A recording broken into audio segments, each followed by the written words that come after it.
Hello, Reading Champions families. I'm Leslie Smith, and I am live here tonight in my Facebook group for parents, Help for Parents of Struggling Readers. I'm here today to talk about the third aspect of the right kind of phonics instruction. On the past two Wednesday nights, I talked about how phonics instruction should be explicit and direct, and then how it should be systematic, sequential, and cumulative. The third thing that you need to know about the right kind of phonics instruction is that it should be multisensory. And here are the sensory modalities that we're talking about.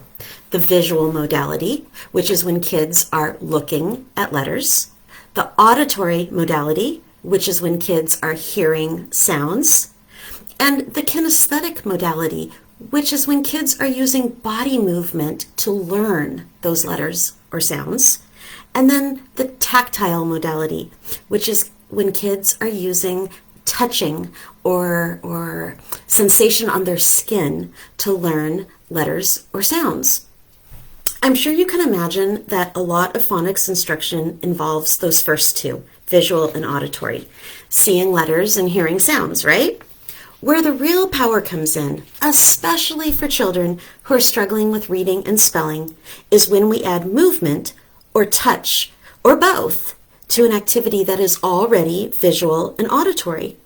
When we give kids opportunities to send information to their brains through all of these pathways at the same time, it improves learning in two ways. It gives them more ways to store the information, and it improves their long-term memory by giving them more ways to retrieve that information. And here's a bonus. In my experience, it builds confidence. So let's talk about a couple of multisensory strategies that you can try with your child right away. The first one is skywriting, or tracing in the air with our index finger. And for your child, this is a powerful multisensory strategy. What you would do would be to provide a model of the letter that you're working on, and you might even help your child make the correct letter formation in the air. And what you would do is make sure that your child says the sound or the name of the letter, whichever one they're working on, at the same time that they're tracing it in the air. Actually, what I love to do is have them say, A spells a, as they are tracing the letter in the air with their finger. That strategy emphasizes movement in addition to visual and auditory input.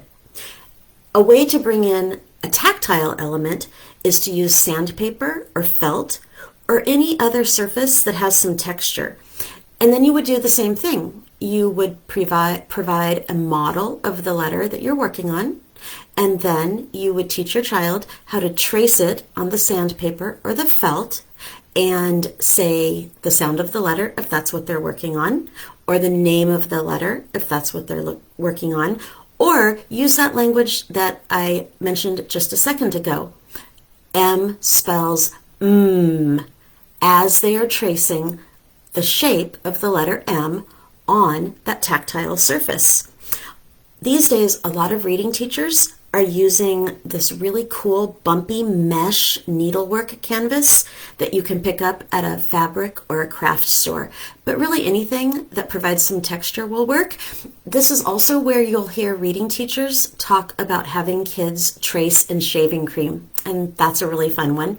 Another easy one is to put some water in a cup and grab an old paintbrush and have your child go outside and trace or make the letters on the sidewalk with the water.